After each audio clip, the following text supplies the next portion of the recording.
Okay. We share the entire screen. Do you have an automatic AI transcription for the script for this letter? So we can use it to generate a YouTube video. All right, so yeah, I haven't. My presentation skills are not even up to par with Tim. So because I haven't figured out how to do this presentation without having the notes at the bottom and all this jazz on the left. So yeah. He's got like 6 monitors, so Yeah. I was gonna say I've got like 3 monitors, so Yeah, right. I'm just gonna have to roll with it. It's typical Ben presentation. Totally not prepared, but We're here for it. yeah, I know. We're here with you. So okay, so in 2015, a security-oriented team put 10 Bitcoins behind a public website and dared the internet to hack it and collect the bounty.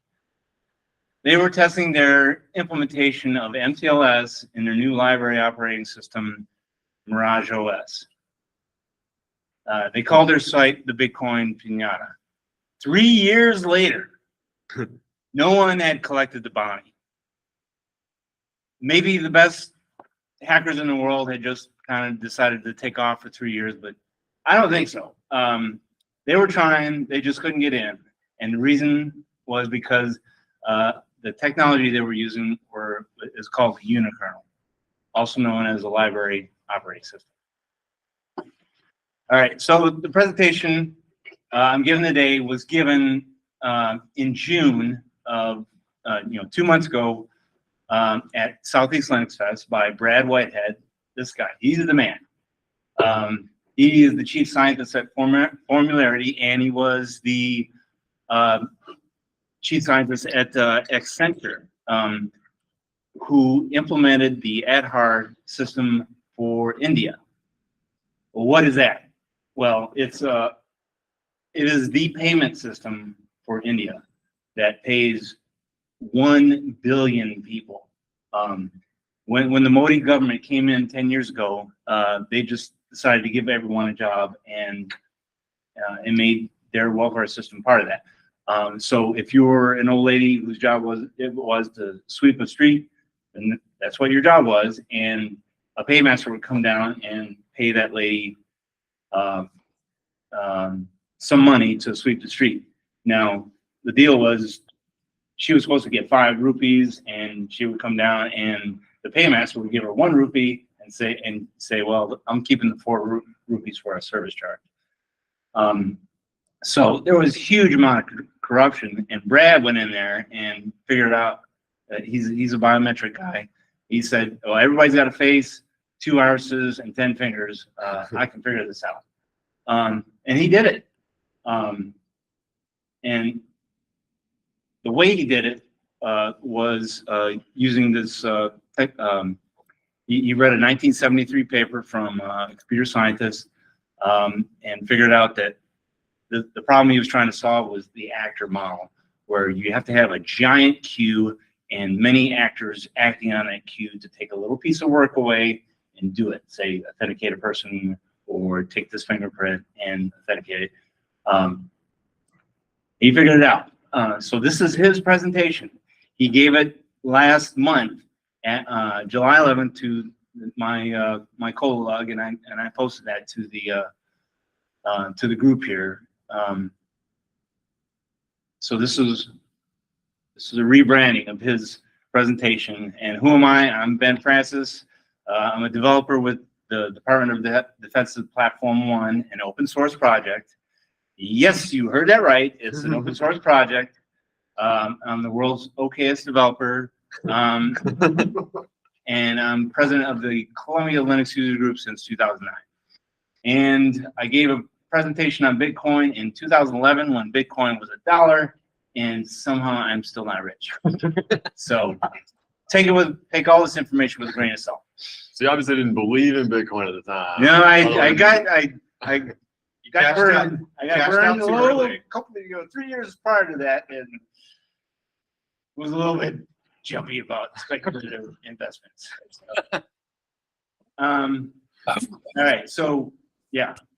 This was a slide about Brad Whitehead, super genius, great guy, and he's the one that turned me onto Unikernels a couple months ago. And I've been doing nothing but investigating them ever since. So I titled this presentation "Super," the same that Brad did: super containers, unikernels, and LightVMs. So what's a super container? Well, it is technology that is 1,400 times more secure than a well-configured Docker container. It moves 37 times faster than that Docker container. It can run 10 times more microservices on the same physical hardware, and it can be managed by Kubernetes and Apache Mesos. But you don't want to do it that way because that's going to increase your attack surface greatly. Since I read the synopsis of this presentation, I'm Yes. wondering where the whole number is coming from. Yes, explain the metrics, please. Because I want to adopt it. If you're going to explain them in the course of the presentation, please carry on. I'm going to do that. That 1,400 number has been vexing. Yes, I bet it was. Okay, we'll get to it. What's this incredible new technology? It is a unikernel running in a lightweight virtual machine hypervisor. Wait, did I miss him? Nope, didn't miss any notes. So what's a unikernel? So we got to look at the structure of a modern operating system to answer that question. It doesn't matter if it's Microsoft Windows, Linux, Unix, BSD, Mac OS X or Mac OS, whatever they're calling it now. All the mainstream operating systems have the same fundamental anatomy. So here you have an operating system, and this is trying to demonstrate that user land is where the applications run. You got no privileges, you can't access resources, and you can't talk to other programs. The kernel, ring 0 right here, runs in special hardware mode. It's the only program that can access or allocate resources, and it copies data between programs. Did I miss something? Nope. Wait, yeah, I did. Yeah, I did. Hold on. So yeah, there's a difference between monolithic kernels, which is what Linux is, and microkernels, which is what Windows is. Windows has very small kernel, but has a lot of modules around it. Linux just has monolithic kernel where everything is included in that inside the kernel, and then so that is going to impact security as we're going to see later. All right, so growth of operating systems. Linux kernel is now 30 million lines of code. And way back in 2000, we were yelling at Windows for having 50 million lines of code because we're the same footprint argument that if you have less lines of code, you're less likely to get hacked because a researcher named Steve McConnell, who wrote Code Complete in 2005, did a study and found that there was between 15 and 50 defects per 1,000 lines of code. Whoa. Yeah. So I'm the Linux president, but here we go. Just in the kernel itself, you've got 330,000 to 1.1 million defects. Good God. In Windows, you got up to 750 to 2.5 million defects. I'm really interested because that's a 20-year-old statistic, and I'm not arguing with it. Yep. I am really interested to know if anybody has done that same research on modern code bases to know It's probably worse. how things. It might be better. There's been a lot of advancing in the last 20 years to libraries. But the good news is it doesn't change the number, right? Because because his number is essentially a ratio, right? If it's X number, not 10,000 more lines of code, but 5 times the amount of code, it's 5 times more attack surface. Yeah. And so that's why the 1,400 times deal, I suspect, is based on code base size. But then there's also We're going to get to it. Yep. You look at, is it actionable? Yeah. Correct. In terms of the defense. Yeah. Now, as I said, let's see. In the notes, it says that number is any defect in the software, and that could be just a misspelled error message, which you don't care about, or misspelled documentation, that's in there also. But Or a still- logic flaw, like, yeah. Yeah, but if it's 1 in 10, that's an actual, software defect. That's still 30,000 in Linux, which is supposed to be, the more secure operating system between the two. But 30,000 is a lot, and it explains why InfoSec has some stress over this. I mean, the same way that I think it's- Distribution has the same kernel, is that correct? Not the same version of the kernel. They try to have the same version, and most of them do. But if you downloaded Linux today in Debian or Ubuntu, that's valid. I mean, I think long story short is no code, no problems, right? Yes, That's that's right. Yeah. Because this is ultimately getting down to, for every 100 lines of code, you've got 5 defects. Right. Yep. Yep, absolutely. And it's hard to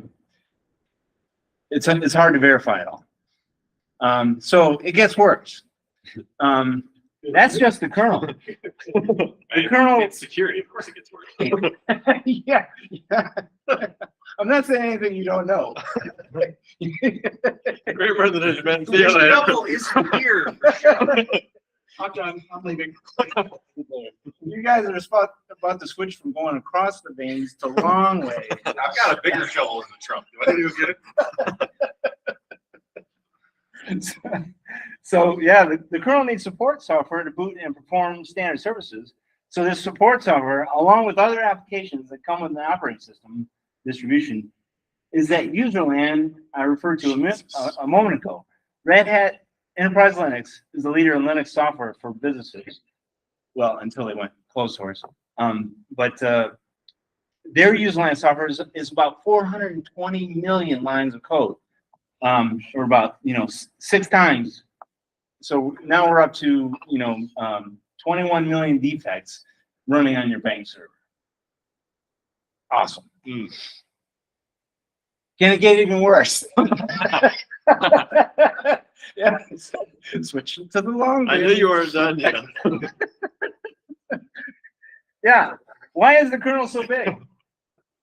For one thing, a large number of device drivers are routinely compiled into the kernel. That way, whether you load the operating system on an IBM server or a Supermicro, it just works. It's magic.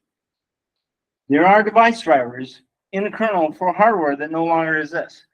For a number of years, Amazon's standard Linux images had floppy disk and audio card drivers compiled into them, even though nobody in the cloud was using those drivers at all. I mean, you remember seeing like, I think there was a vulnerability for like a floppy drive. Yeah. No, VM, I was right? just flashing back to the company that shall not be named, but all of their servers Right. had the floppy drive Yeah, mounted. like And what? It's a VM. It doesn't Why does it exist. have a It's a floppy drive? VM. Like, A, it's a VM, and B, I managed the data center. Wasn't a floppy drive physically in any of the hardware. Literally wasn't a drive in the entire data center that could handle the 3.5. On that Still queue, there. in 2015, the Venom malware used a defect in the floppy disk driver to compromise both the VM in which it was running, as well as the physical host. Yep. How many other device driver defects are out there waiting to be exploited? We don't even know, but Many times many. it's many things. Yes, it's many to many problems. And it gets even worse. Likewise, there are a large number of file system drivers and communication protocols compiled into the kernel. Most of these esoteric and probably won't be needed by your applications. But they're still sitting there, taking up space, processing power, and the reliability budget. What if we cut out all the parts we don't need? Yes. When you code trace an average application, you find that it only uses 0.08% of the code in the kernel. Wouldn't it be great if we could just jettison the extra 99.92% of the kernel? That's where the 1400 comes from. that we don't need. Most of our modern Linux libraries and linkers do this type of jettisoning. The C library has thousands of functions, but when it's linked into an executable, only the functions that are actually used are linked into the code.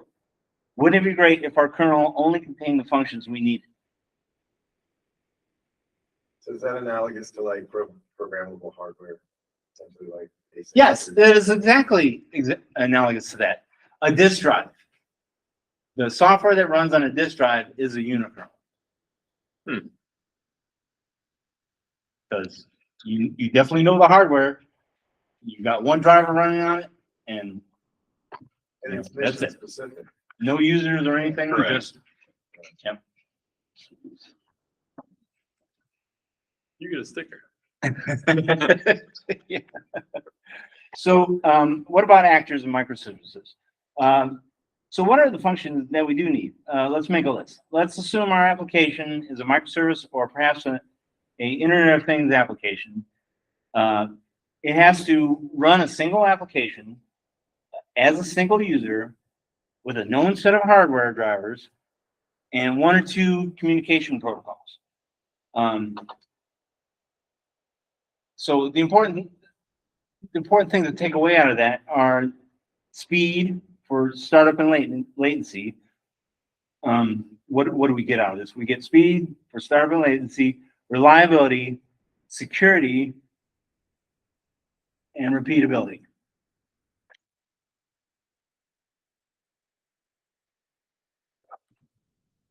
All right, so when we strip away 99.92% of the kernel code, what do we get?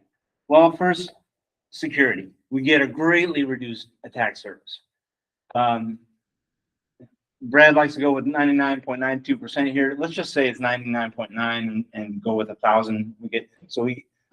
When network guys get a 10-fold increase in network speed, that's when you switch hardware, right? We went from 10 gigabit to 100 gigabit to 1,000 gigabit. This is going all three steps in one fell swoop.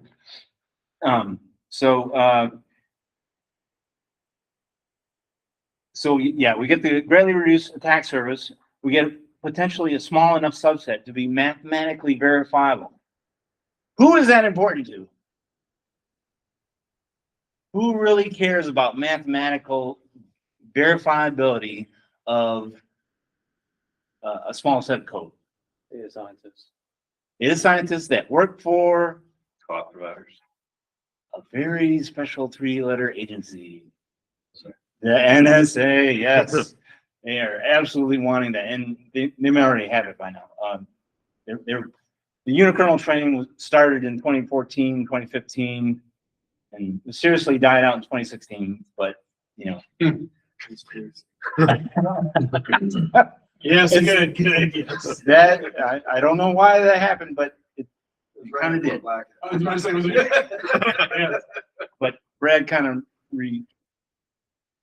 reinvigorated it here. So we don't need any user land applications, bye 420 million lines of code, and no ability to run malicious code or hacking tools on our server or IoT device.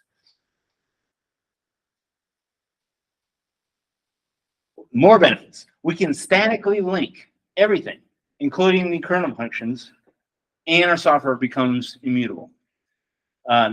You get no injection attacks, no reconfiguration attacks, and you get a vastly reduced return-oriented programming vulnerability.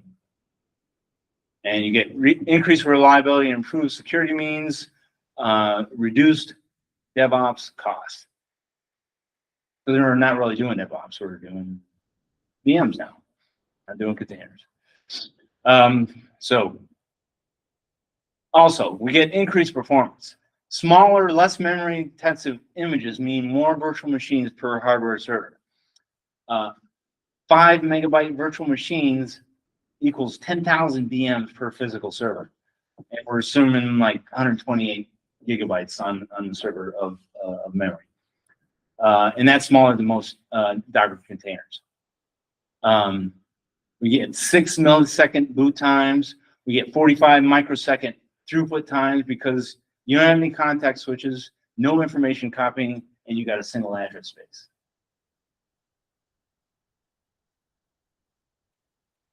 How do they include only the needed code? Well, the C library analogy is the key.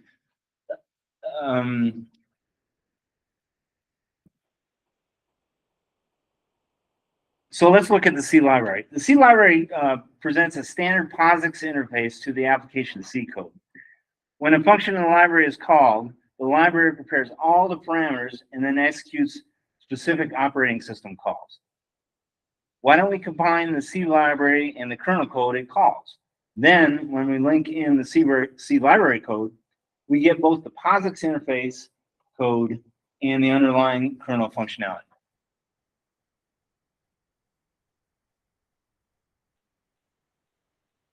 This approach is called, obviously enough, a library operating system.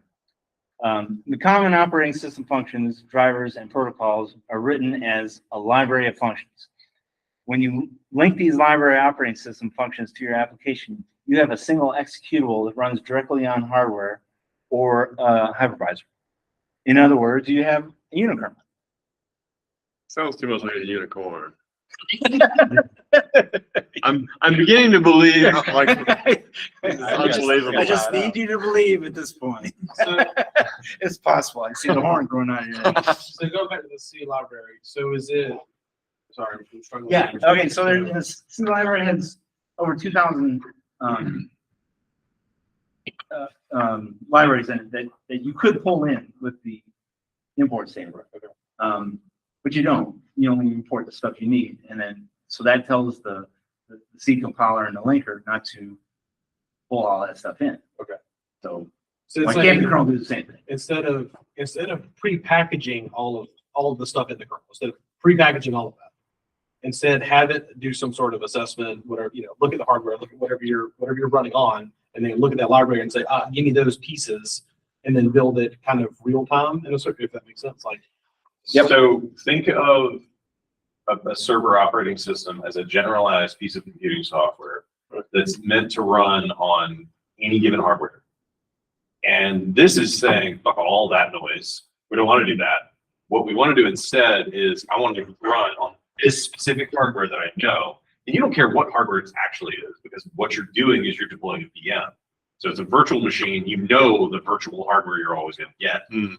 And now, instead of having all of the stuff you have to support a generalized computing environment, I need to run this particular set of code on this particular set of hardware. What do I need to make that happen? when in the spin up process of that asset is that occurring? And what I mean by that is this like, so like when you install an OS, obviously it goes through that process, right? Yeah. But it's got all of that pre-built software in it that it has to kind of comb through and go, oh, install these pieces, but it's still included either way. Is this, when is this process occur? Is it occurring outside of this? Like, is this, you're preparing the image to go on the machine, or is this happening as you install? This is happening. So you're sort of describing in code how to build the image that's ultimately going to get deployed to hardware. Right. You have to do that. And Okay. yeah, and it literally, this makes a hell of a lot more sense when you think about the code deployment process versus like the server provisioning side of the universe. Yeah. Because we're in the sysadmin universe, we're used to like put in a CD and I'm going to load an operating system on this piece of hardware, and it's not anything like that. It's like I'm going in code describing the computer system that I want and pushing a deploy button, and it magics itself into existence, and then I can touch it over the internet. That makes more sense. And again, it's the idea of, like you're saying, reducing attack surface. It's the It's- server core your- versus Yeah, server. your goal is ultimately to make it extremely difficult to live off the land for an attacker, because there's no land to live off of. Yeah. There's no PowerShell service running on this VM Why because do it I have doesn't need it. Yeah. And there's no Windows services that I can masquerade as because they're not there. Why do I have Cortana and Xbox Live on server You- 2016? You don't need it. Yeah, and so you can't pretend to be those services while doing other things. Can delete some of that stuff too. Unless Unless you, bare bones? It's more than bare bones. It's literally, we're gonna strip this damn thing to a flying gas. Bare can. bones, Just just bare bones. It Yeah. might not need bones. Might not need bones. The the word you've been using is it needs to run. So if it only needs to run, cut its arms off, Right. cut its ears off. Yeah. No eyes. Gouge out its eyes. But Gotcha. it's a pain for developer too, though, right? Because, for example, let's say that I want to use an external executable, which is a very common way to do things. So I've got a search engine, for example, and I need to convert PowerPoint to Word doc into a set of strings, tokens, so I can index it for searching, right? So I might use an external tool like Pandoc, Haskell-based tool on Linux very common. I can't have that other executable running there because you're really wrapping the OS around my application. So to be able to call the external stuff, you have to make it a call out to a web service. Right, which ultimately means you're either going to deploy another microservice that only runs Pandocs or whatever you're interacting with, or you're finding a way to build that into your VM and having a whole extra tech stack sitting on that container, which you kind of don't want, right? Because you want that container to be a ephemeral thing that if it tips over sideways, we'll shoot in the head, deploy 3 more. It does the architectural overload, the ability to grok 1,000 services becomes somewhat difficult and chaotic. And so there are times, right, if I want to be able to take this and I can pipe stuff, just the Unix way is to pipe things, right? Piping a bunch of small, well-made tools together is it. And also, you know, it increases your, you know, you still have to go wrap that service with whatever way you're going to consume it around the web, right? And you've got the tool chain to build unikernels can be a little bit more. For example, the one he referenced, the camel-based one is Mirage OS, right? Mirage And OS. so Mirage, you can run a camel, or you can run a camel, right? I didn't reach the L, right? But that's a pretty deal versus rump kernels, right? Which are a bit different and more general purpose. And so there's the complexity starts to grow pretty quickly. And you'll find out there's a lot of stuff you like to use back in the day in your underlying operating system, those common services. There's a reason they're common. Some of them are never used, right? But some of them are. Even the ability like multi-user, right? There's not really a concept of multi-user in the unikernel, right? You may have concurrency through schedulers, like you've got the operating system layer, but not necessarily, hey, I'm going to go log in or whatever else and look at the logs. Log into what? Right. Right? I mean, does anybody log into a service to troubleshoot them? Yeah, I do. But it sounds like it's not a one-size-fits-all solution because it is very specific to if you've literally got one job, then this is the way to go. But if you're trying to enable like broad business functionality like what you're describing, there's a lot more to consider. Well, it's just that some of the things that you can do, right? It has to be completely linked into the tool chain, right? Because it is in some sense a bigger tool chain. Instead of, it used to be I would package stuff into a binary, right? Or I package stuff to an executable. Then I would package into a Docker image, which would, and the Docker images just use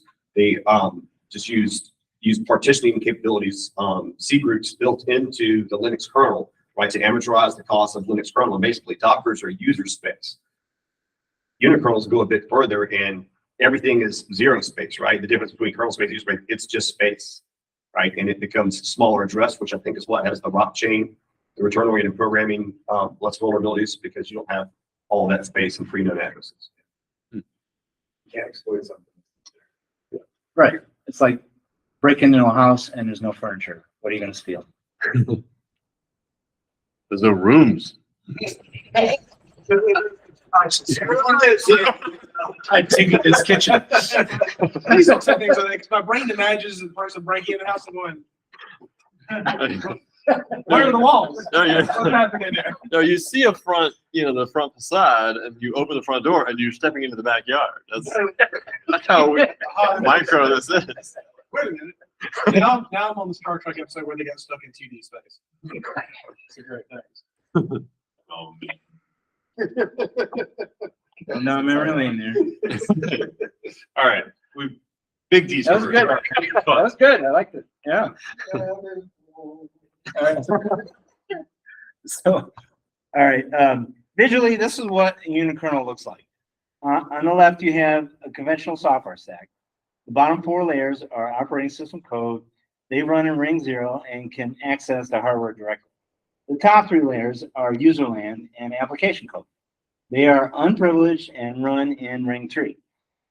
On the right-hand side is our unikernel. The unikernel compiler has extracted only the operating system functionality we need and combine it with our application code.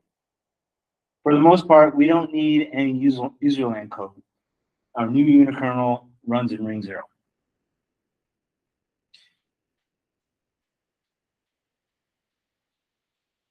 For IoT, it's even simpler, especially since we know exactly what the hardware we are running on.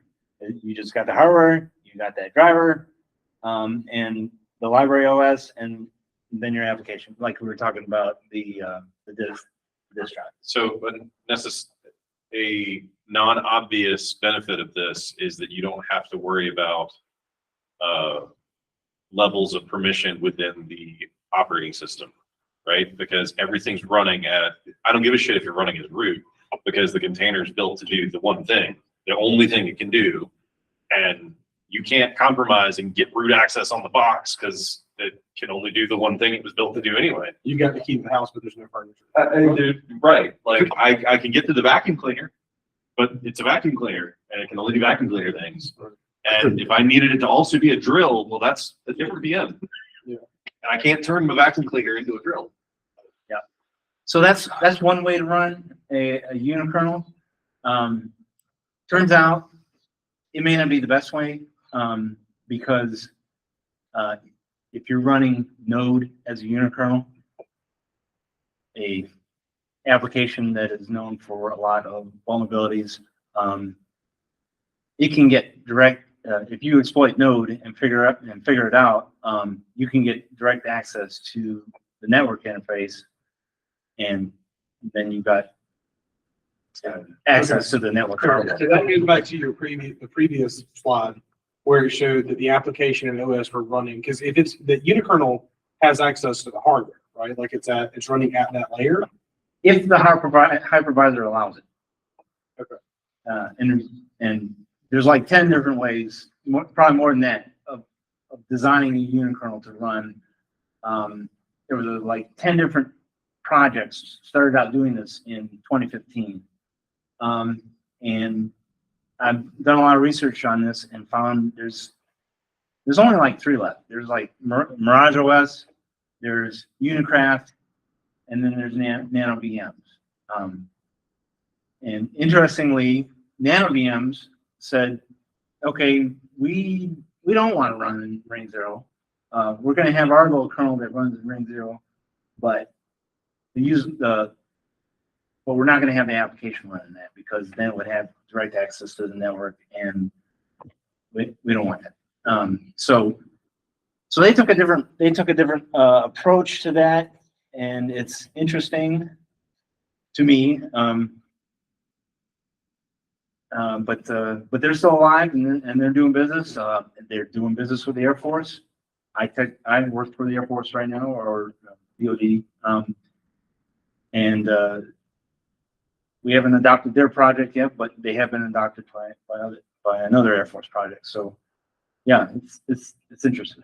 You have to You have to reshare, yeah. You're Shoot. locking. You're a good Sorry. user and have your timeout set. Oh shoot. There it is.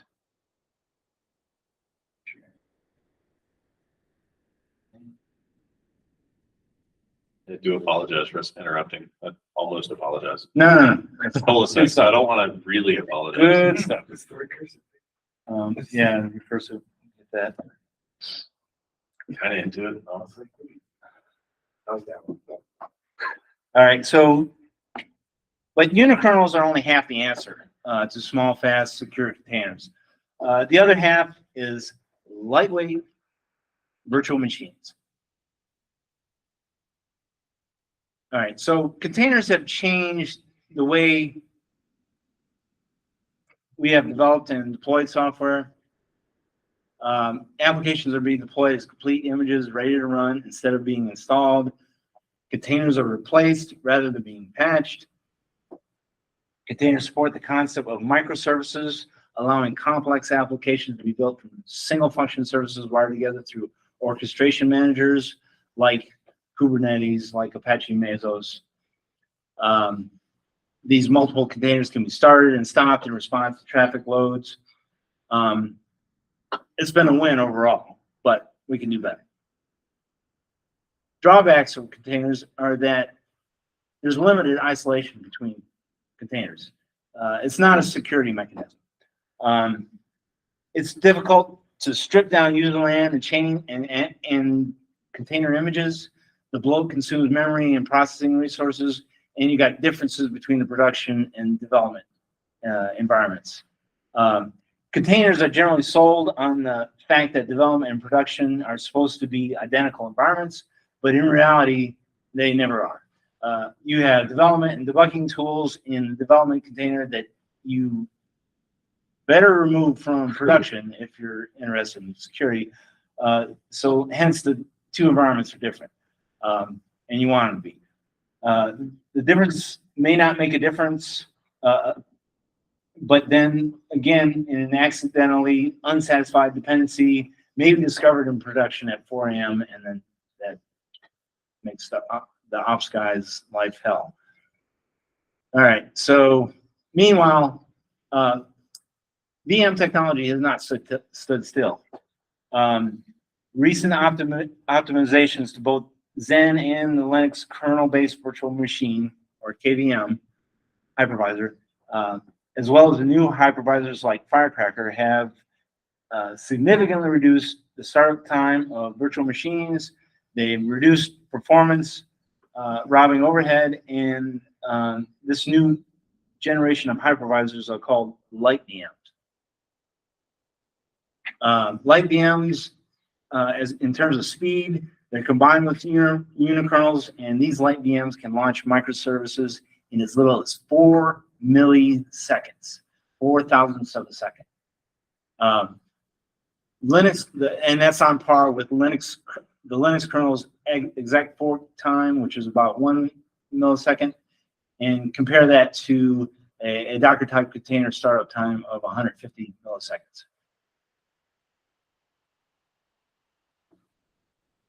Next generation LightVMs, in terms of size, the reduced footprint of the Unikernel requires only about 1/10 the memory of a Docker type container running on a Debian kernel. Since memory is quite often the limiting factor in properly designed microservices, this means that 10 times more Unikernel microservice instances can be run on the same physical hardware. And the idea behind this is it all goes back to you pay for processing, right? So you pay for, you're talking about cloud resources, different models for that. But all this goes back to the idea that the more efficiently you can use smaller amounts of resources, in theory, the less you have to pay for it. Or if you're a service provider, the more money you get out of it. You can charge per services run. Absolutely. You put 1,000 customers on one server, and then you make the money hand over fist. Right. Okay. Is cloud, you had a question?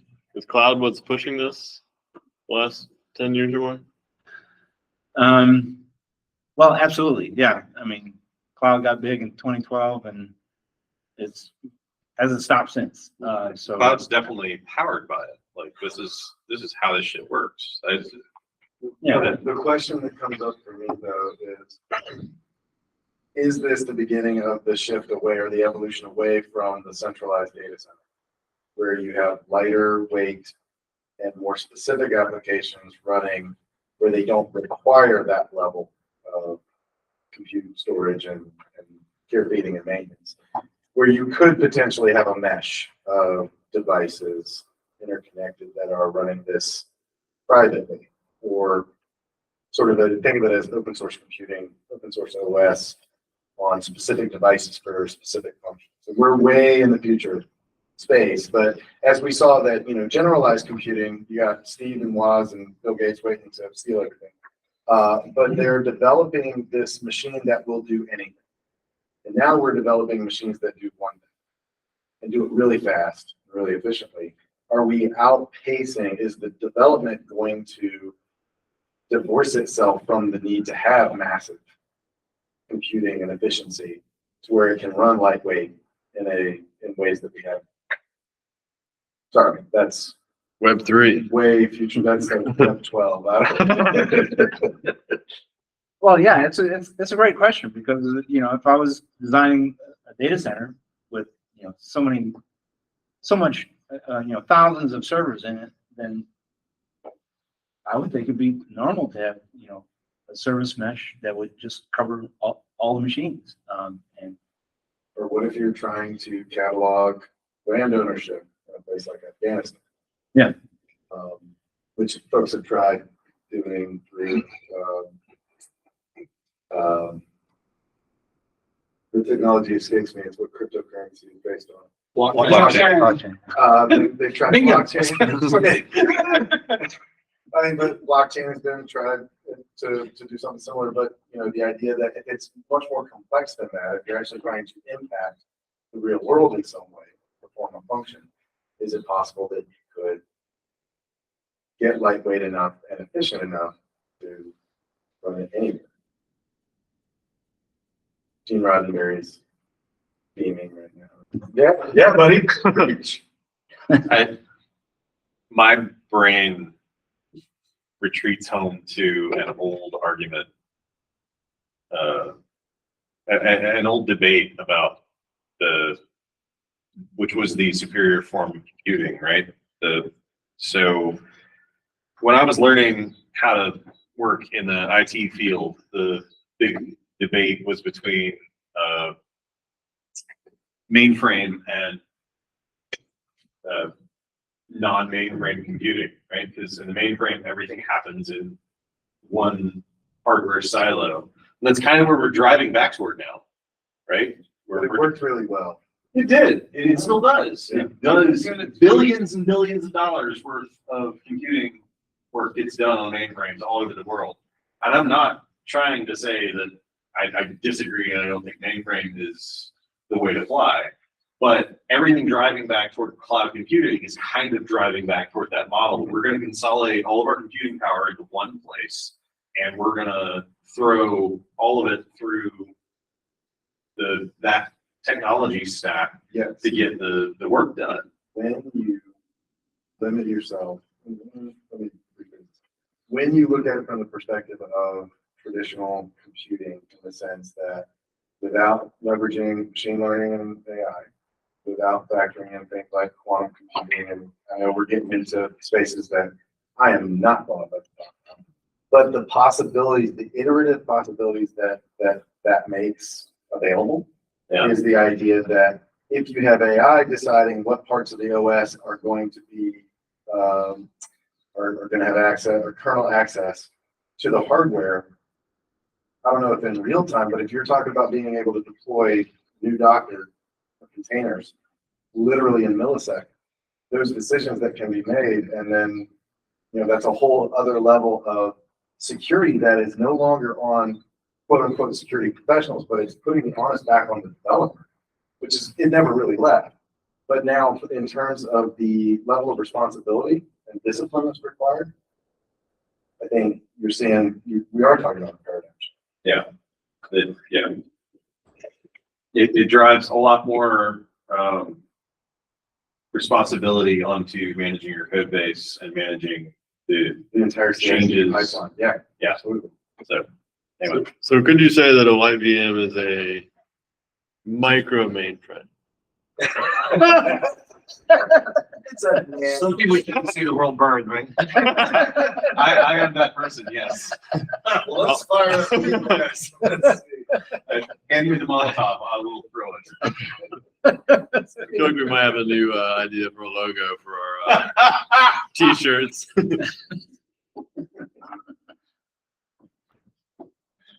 Purple flames, though. Yeah.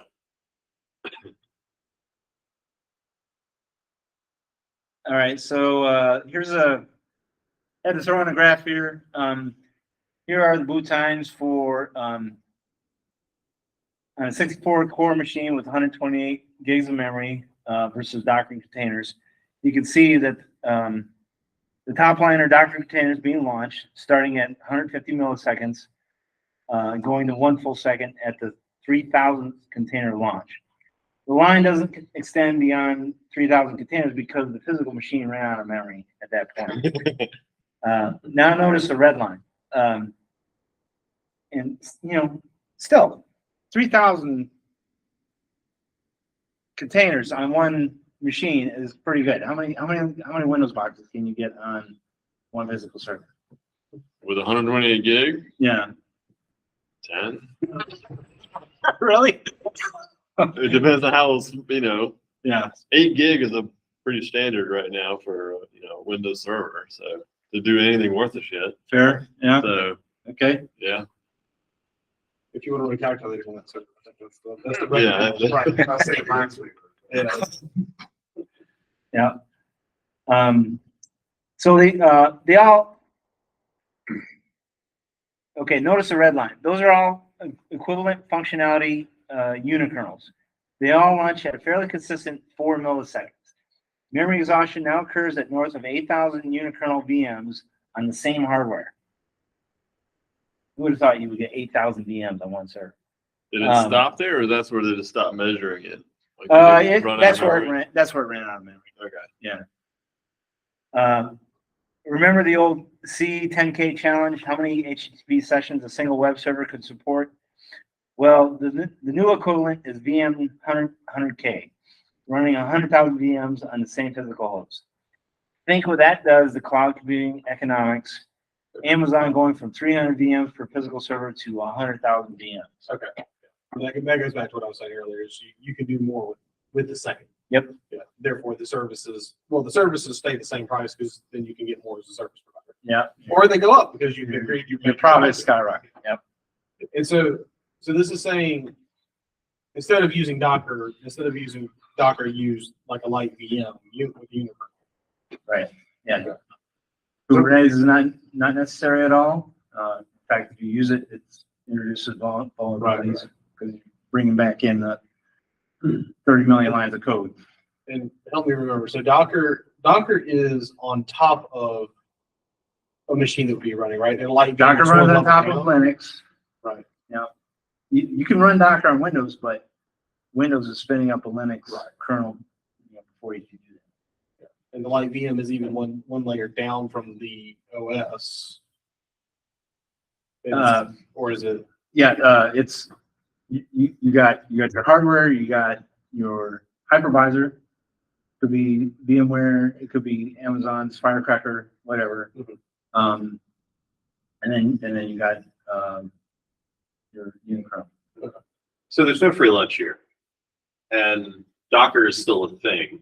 And if Unikernel beats it on performance and everything else, like why would developers not gravitate to Unikernel? I mean, for Mirage OS, you really rewrite everything in OCaml. That's Mirage OS is OCaml, right? It is a OCaml research project. Nobody writes in OCaml. James Street writes in OCaml. A few other people do, Facebook Cloud and things there for, but it's the market was bigger, right? The Unikernel market was bigger 5 years ago than it is now. It's actually shrunk, I believe, in terms of who's out there in the provider space. Mm-hmm. I'm an Erlang guy. There's the one called Erlang on Zen or Lean, and it's defunct. A lot of them went away.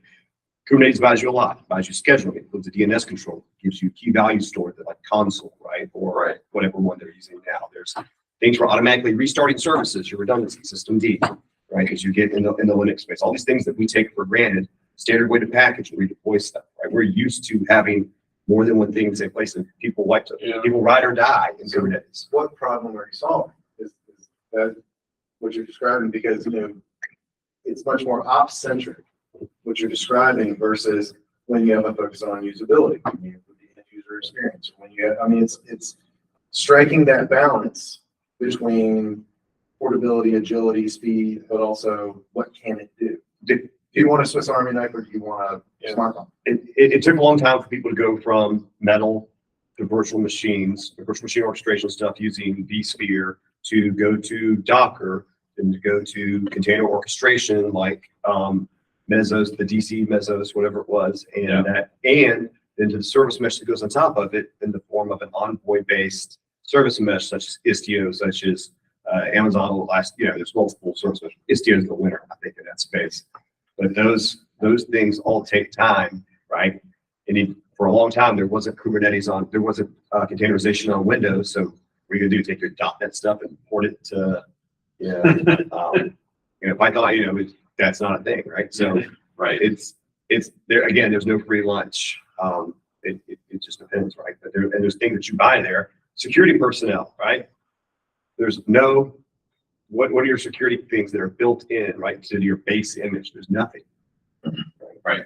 You're writing stuff. And you say, well, there's nothing to take in the house unless you get the Unikernel that's got the bank accounts, right? I mean, it's everything, right? And you don't have to do any privilege escalation because you're not trying to punch through rings, right? I mean, there's a lot of stuff to it. I think one of the really, really exciting things about Unikernels is that those things can start up so fast, they can start up in the middle of an HTTP conversation. By the time I send a SYN, right, I can have 3 more up by the time you come back with an ACK, right? I mean, it's just that part of it's nuts. Yeah, it's a huge part of the difference between a bare metal boot up, which is a VM boot up, versus versus a container boot up. Right. I mean, this is order of magnitudes there, which is a little bit more interesting. But it really goes to the edge case, right? This is where this matters. So platform 1, right? So there's the big thing was we're going to have Kubernetes running on a C-130, right? It's kind of like this Air Force thing, but swap size, weight, and power is a big deal in a lot of places. And this is kind of interesting for that, but there's trade-offs for it. And also, when you add crypto in, like OpenSSL, you completely blown your space budget, right? The difference between, there's very, very small Docker containers you can build out, right? Alpine Linux, right? Which people don't talk about, but it's a micro C. Yeah. It can build really small things, but once you link in OpenSSL, right? You start to add back in some of the space you bought yourself by switching out. Yep. Now, ideally, you should, right? In an ideal Kubernetes world, you would link into the service mesh, right? You'd go in by file descriptors into your service mesh, and your service mesh would provide the crypto, right? So that way you don't have the cryptographic boundary leaking into your containers. And there's other cool things you can do, right? The sidecar model that they use in Kubernetes is your mesh, where I have my stuff here and I'm gonna have a sidecar on the side that says I'm gonna either plug into this database here, depending on where I'm running, or I'll plug into a cloud-based implementation like Cloud SQL or Amazon's RDS relational database service. Those type deals or the service mesh aren't really there in this space because you have to bake everything in right? So it's pretty narrow. I mean, we can hello world it really fast, but once you have all these things we need in the enterprise, as much as we may eschew it, the enterprise does do a lot for our mortgage. Right? Mm-hmm. Like if you went to work on a car and you knew you had to replace the alternate, right? And you know the model of the car, you know what your end result is, but then you say, all right, we'll take everything out of your toolbox and only take exactly the tools that you need to do that one thing.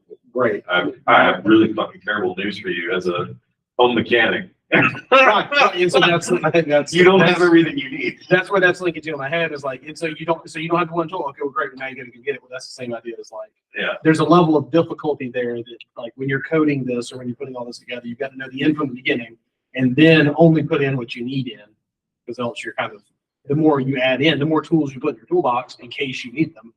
To go back to the analogy that's been used time and time again, you break into the house and there's nothing inside, but what if your malicious actor's goal is simply to inhabit the house? Right? Success. Yeah, also about that. If you're doing anything of any significance, one of these things has stuff inside. I'm gonna tell you that right now, right? That's true. I mean, There's going to be a TV. unless it's hello world, right? But one of them has got, one of them's got family jewels. Or at least access to them. It's gotta be, It has to do some use. you have to have processing, right? You have to have storage, you have to have compute, you have to have storage and gateways. I mean, that's still things, right? I mean, It has to do something. and if not, you don't have a business, who cares? You're having to presentation again. Sorry. Not Sorry. sorry. Welcome, Colzac. That's a wonderful logo. We were talking about platform 1, so I just pulled it up here. This is the open source Unity platform that you can download as anybody right now and run it. And it works. Do you work on Party Bus or the Iron Bank? I work on Big Ben. Okay. Yeah, which is the on-premises version of Platform 1. So if you want to have a Kubernetes system ready to go, you can just download it from this site. It's on GitHub, it's on GitLab. And download it, you run the script, and it spins up if you have an AWS account, it spins up the EC2 instance and puts a K3D cluster on it, which is a small version of Kubernetes. Sweet. And it just works. So that's my plug for platform one. All right, get back to the presentation. All right, so yep, 8,000 containers or VMs on one machine. So let's talk about practical unikernels. Until recently, they've been the province of laboratories and research projects. This has changed as unikernel technology has matured. And you've got more complete function libraries and more mainstream programming languages are now supported. So let's talk about the Unikernel from NetBSD, which is a version of Unix, and it's famous for its ability to be ported to new hardware. It's a monolithic kernel, but it has been internally structured into well-defined functions and layers. A library of NetBSD functions has been created called the Unikernel concept. The Unikernel allows existing application code designed for Linux or Unix operating systems to be statically linked with operating system functions and drivers, forming a unikernel.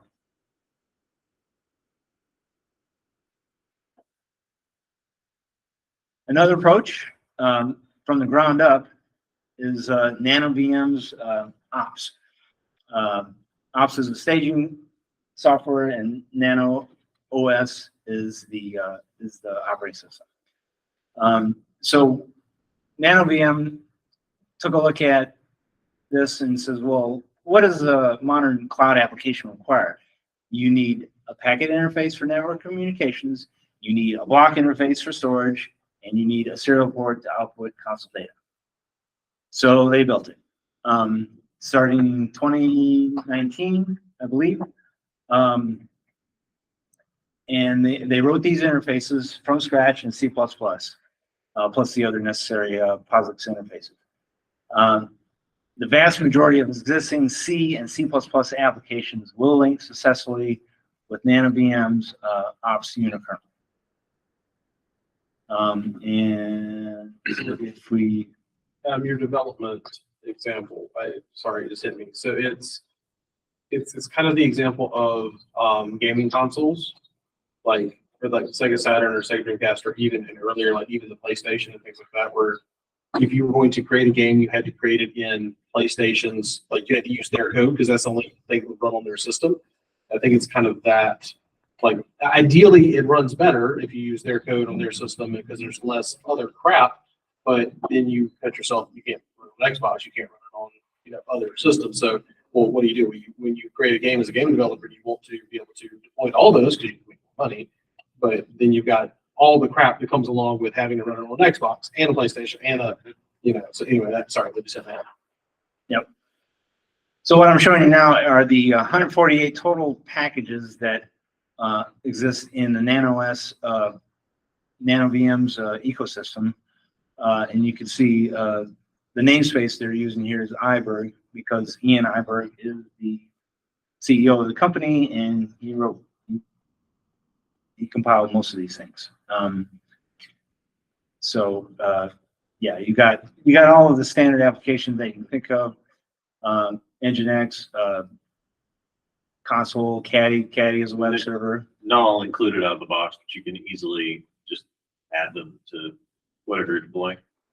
Yeah, it's just and it's just they use ops as their tool to access this stuff, so you can just do ops load Iberg/Caddy and it's running.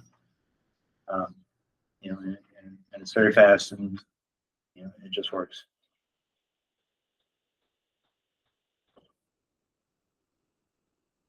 A VM unikernel applications can be managed with the same tools as containers.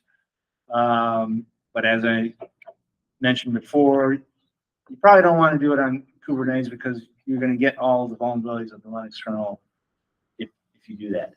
It's better to just run it on a straight hypervisor as a VM. All right, drawbacks. Every rose has its thorn. So unikernels and LightVMs is a new paradigm. Think about 10 years ago when containers first came out. There was a lot of pushback from the VM guys, especially the VM guys in the VMware camp, saying, "Oh, blah, blah, you don't have the strict security that VMs do," and all this stuff. And there was a lot of pushback, but then containers took over anyway, and especially since Google bought into it with Kubernetes.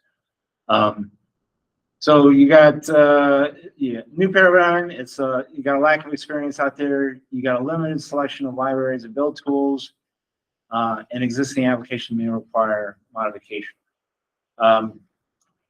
And it may be more difficult to develop and debug, but that has an asterisk behind it because Nano VMs actually built theirs with the ability to debug their unikernels. And they got a whole article on it and how to do that. And it's interesting. Yep. Further resources.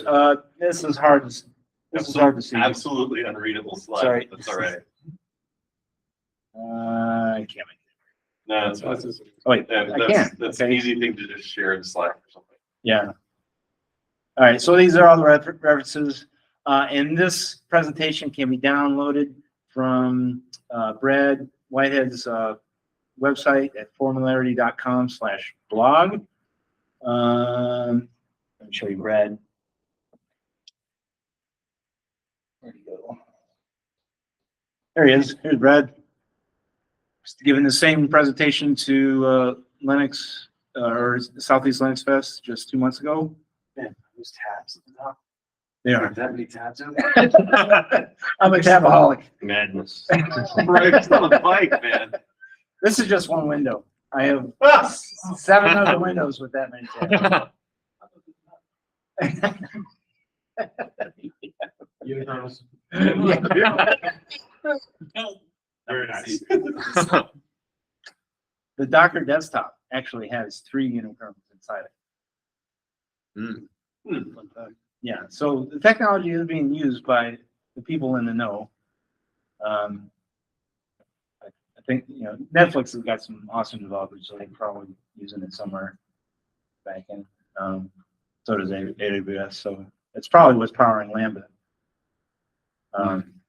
So is the unikernel a developer's tool? Does that make sense? So like, I guess what I mean by that is the person that is enabling developers, to do things. Is it kind of like a back-end tool?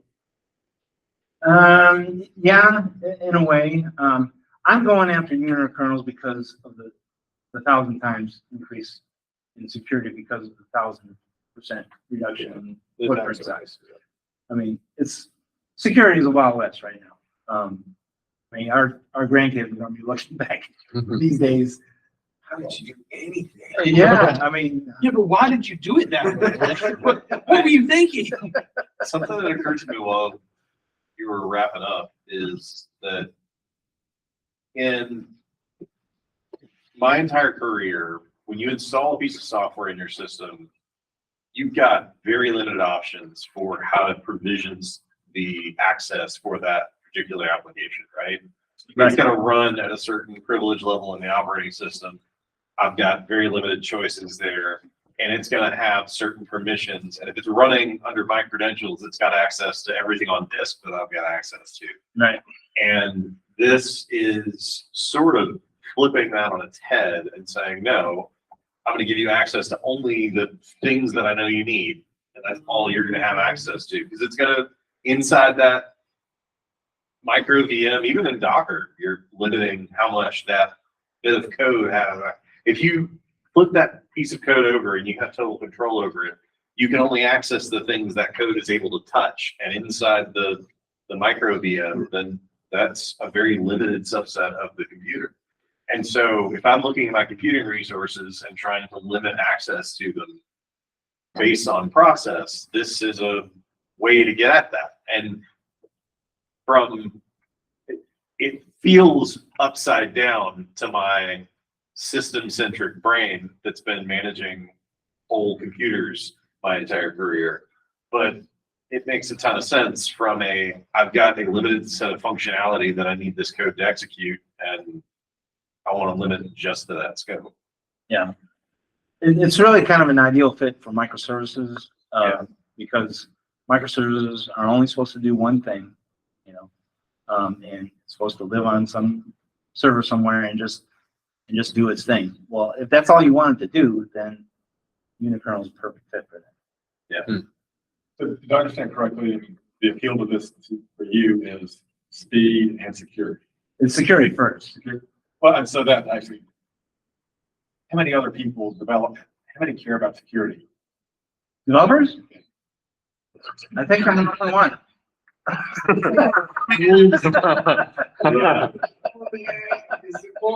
many developers have got passwords of ABC123? Or hard code Yeah. credentials into. Oh yeah. So I'm just thinking, for broader adoption, okay, yeah, maybe I'm interested in speed, but I care about security. Care about it and forced to, and I've never been a developer, but I worked at a place that had developers, and it wasn't that developers don't care about security.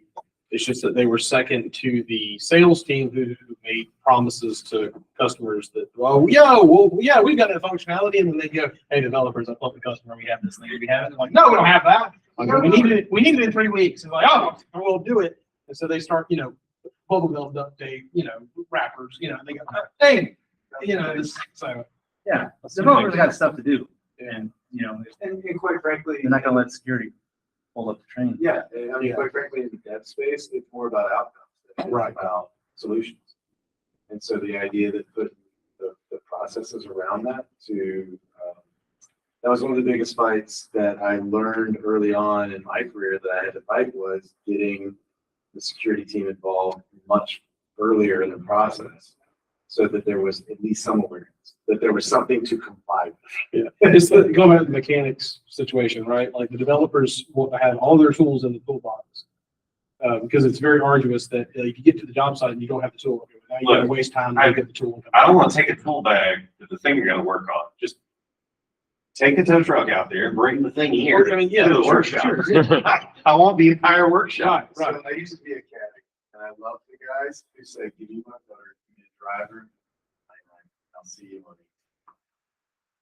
It's the same concept. Yeah, that's a good one. Right. I should mention that Brad gave me permission to use his slide deck, so I wasn't. I'm glad you mentioned that at the end. Thanks, Brad. Well, I wasn't gonna tell him. All right, email it. You can believe this. Are you aware that your content is stolen, sir?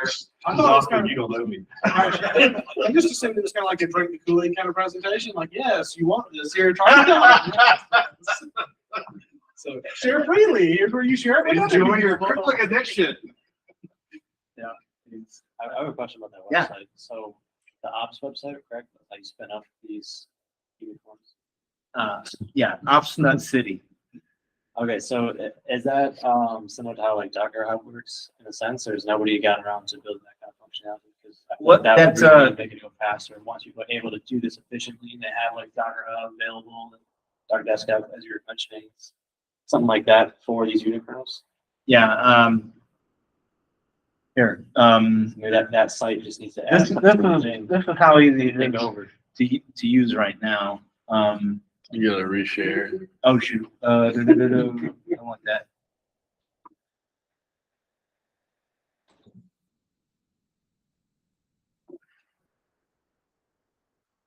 Not that one.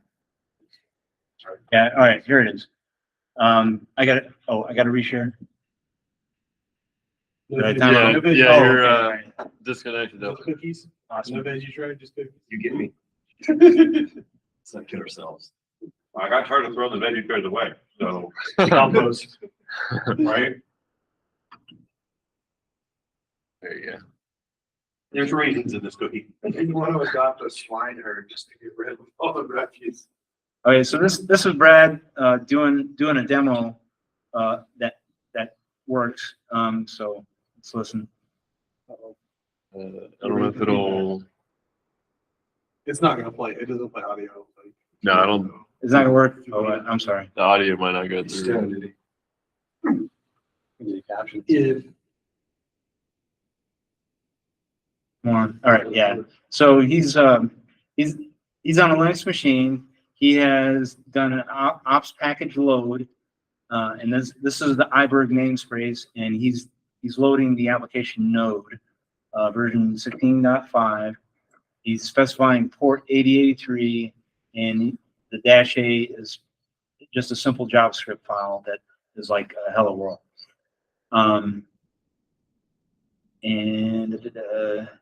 So he's doing the hi.js right here. It's just 6-line JavaScript that does hello world. And shoot, pause it. No, I don't think he's talking. Oh, I can't click hide because it's part of the video. Yeah. But literally, ops package load is what downloads this namespace and application on the fly and gets it running for you. So, did that answer your question? I mean, to a certain extent. Yeah. Yeah, like I understand, like, you can essentially do the same thing with a Docker command. You can go on the website and it will give you those specific, if you want this package, you can pull it down and get it up and running. But I was just wondering if they have that same sort of functionality, it just makes it easy and kind of what the developers would want to be able to do as opposed to the extra work per se. Yeah. I'm still, I mean, to me, I'm a command line guy, so this looks pretty easy to me, but, for, people used to a GUI, then, it's not. So, no, there's no GUI for nano VMs yet. There's a website, but, that's it. I wasn't drawing that correlation. Okay, so what you're talking about has some sort of GUI that you can click through. Yeah, essentially on Docker Hub, you could just search what images are available, and then it will give you the commands from there, and you're able to plug that into your CLI and get everything up and running. But I just feel like that functionality is what makes Docker great. Yeah, okay. Yeah, and it's one of those, while it is convenient for the developer, it also rapidly shortens your time to retrain and it's get new people spun up. But some of those things, like the concept of the Docker file system, aren't even necessarily built into a Unikernel, right? I mean, so the Unikernel has to interface into either your underlying bare metal or to the hypervisor, right? To get on file system stuff. They're like the things that you expect. There is no, this concept of my app user space, kernel space, right? So if I want to interact with that, I've got to do a lot more legwork to just get to a point where I can write a file down. But there's, you don't know what the underlying file system is going to be, for example, is part of it, right? And it's part of one of the things that ends up being hard in Kubernetes is stateful services, right? They used to call them pet services, whatever else, but the things you have to keep alive there. This stuff works very great for stateless stuff or whatever else, or it's just a whole thing, right? Databases are hard. So I used to think about whenever I would get smart with myself and load up server core. I just won't use the UI, I'll just use the command line. Well, okay, that's a bad idea because then I'm like, well, how do I browse files? Like the usual way that I'm used to doing everything. Okay, well, great. Now I got to load in this module. I have to figure out first off, what is that module that I need? Is it built? Does it exist? Okay, now I know it does. Okay, now I got to put it. Now I can get the next thing, and then I ultimately run into That's not existing in the last service pack. And right, but you're always like, if you're not proficient with it or don't understand, again, kind of that in from the beginning, you end up having to fight more with okay, I need this thing. Okay, great, I got that thing fixed. Now I need this thing. Okay, we'll go get that. And then you end up kind of building and compiling all of it. Anyway. Yeah. So what Brad's doing right here is he's firing up VMware and trying to get something to work, but this is demo 2 and demo 2 didn't work. So we got hello world. Yeah, you got a hell of a word. So And so you were saying earlier with floppy disks, if you go on there and uncheck mark floppy disks, it's not going to do anything. What do you mean? Except for your block. So right now, if he's in virtual disk manager, he goes into settings and where you can select what extra options are available. Yeah, Like floppy disks, that checkbox. You're saying that after like 5 years ago, that doesn't even matter. no, what we were talking. around like slide 10 or 9 when that came up. No, just those, so the underlying software in the operating system is still there to interface with that hardware, but the hardware physically doesn't exist in most instances. I have So- heard that that's like an extra security measure to make sure you uncheck like that. Yeah, So because it's it's loading software that literally doesn't interface It's- with anything physical. But that's how many people build their Linux kernels from source. Right? So what we're talking about here Yeah. is like, do I need DTLS drivers in my Linux? Right? Do I need, whatever graphics card, right? And most people don't build their. Do you need the software to run token ring networks on your modern operating system? Absolutely. Perhaps not. Or what was the old one? When's the last time you saw a token There ring? was I just want to know. There was a there used to be the Apple Net protocol. yeah. Yeah, NetWare.